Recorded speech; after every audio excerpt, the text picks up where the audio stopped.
ভালোবাসা, পড়াশুনো, চাকরি বা টাকা, এই তিনটির পেছনে যদি তুমি একসাথে দৌড়ো তাহলে জীবন খেলার মাঠ নয়, জেলখানা মনে হবে। কারণ মন একদিকে টানে, মাথা আরেক দিকে, আর বাস্তবতা টানে তৃতীয় দিকে। দিন শেষে তুমি ক্লান্ত হবে, কিন্তু কোথাও পৌঁছবে না। এখন একটা উদাহরণ শোনো। হুসেন বোল্ট, সে কিন্তু একদিনেই 100 মিটার, 200 মিটার, 400 মিটার সব দৌড়তে নামেনি। প্রথমে সে 100 মিটার জয় করেছে, নিজেকে প্রমাণ করেছে সেখানে।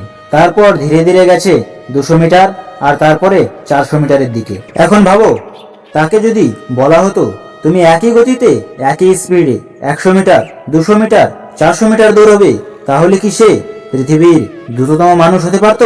কখনোই না। কারণ সব রেস একসাথে জেতা যায় না। সে নিজের লেন বেছে নিয়েছিল। সে জানতো কোনটা আগে, কোনটা পরে। এখন নিজের জীবনের দিকে তাকাও। তুমি কি করছো?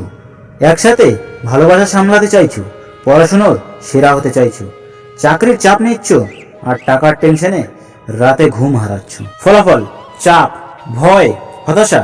মনে রেখো, জীবন অলিম্পিক নয় যেখানে সব ইভেন্টেই নামতে হবে। জীবন হলো সঠিক সময়ে সঠিক রেস বেছে নেওয়া। আগে দৌড়ো দক্ষতার পেছনে, তারপরে দৌড়াও কাজ আর টাকার পেছনে। দেখবে চাকরি নিজেই এসে দাঁড়াবে, সম্মান দরজায় কড়া নাড়বে, আর ভালোবাসা তোমার দিকেই এক পা করে এগিয়ে আসবে। কারণ ভালোবাসা দুর্বল কাঁধে ভর করে না। একসাথে সব চাইলে সবই হারাবে, একটা ঠিকভাবে জিতলে বাকি সব নিজে থেকেই আসবে।